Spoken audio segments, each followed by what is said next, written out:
You know what, I'd love to take credit, but it was actually one of my good friends, Amy. We'd kind of been shooting ideas at each other for months about what I should call the record, and I think we were looking through iTunes at like what looked good on records, and we knew we wanted something that was one word, and just, obviously Sheezus was there, and she was like, "What about Sheezus?" And we're both just creased up laughing, and like, "Oh, that's so ridiculous, but kind of funny." And so yeah, Sheezus it became. I can't really clarify it because I don't think that there is a direct point or a direct message. I think it's meant to be a little bit confused, and it's meant to be confident but vulnerable at the same time. And also open to interpretation, it's a lot about the listener and what they make of it, not necessarily what my intention is. Riri isn't scared of Katy Perry's touring. Queen Bee's gone back to the drawing. I guess it's about, re-entering the pop scene and being scared of that and what comes with it. And being full of admiration for these women who seem so fearless and brilliant at what they do, and knowing full well that I guess because of their successes, my failures against that will always be talked about as failures.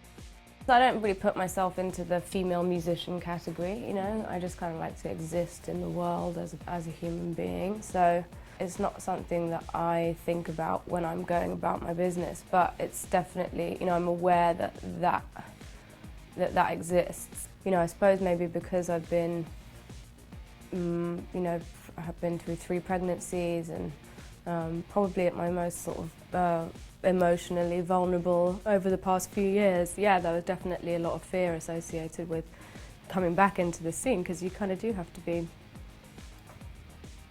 ballsy.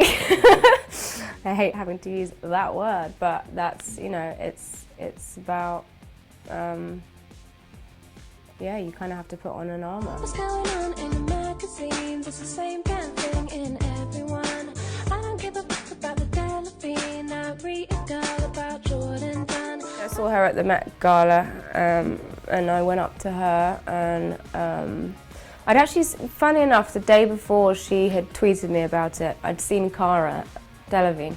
So we'd sat down and we'd talked about it, and I'd explained to her that the song, it's not very nice for me to have written those people's names, and I've, take responsibility for it, and it mustn't have been very nice for those people to hear it. But, when I saw them, I, wanted to let them know that it's not necessarily about them as people, but that song is about what they represent within the media, and those 3 girls just happened to be kind of at the forefront of it at the time that I was writing the song. Kind of saturation of tabloid culture and that market, and yeah, it's a song about that part of the world. There's one song on there called The Life for Me, which is kind of like a bit of a kind of Paul Simon-y Afro-pop kind of beat to it, and it's about, again, sort of confusion, and having made a decision about wanting to have children and stay at home and be a mum, but then seeing all with social media, like my friends and what they're getting up to and the stuff that I'm missing out on, and feeling like, have I made the right decision, or was it too early on in my life, or and just speaking quite openly about that. And the response that I've had from that song since the album's been out has been kind of phenomenal, and there's been a lot of young mums that have written to me and said, well, thank you for articulating what I've been feeling.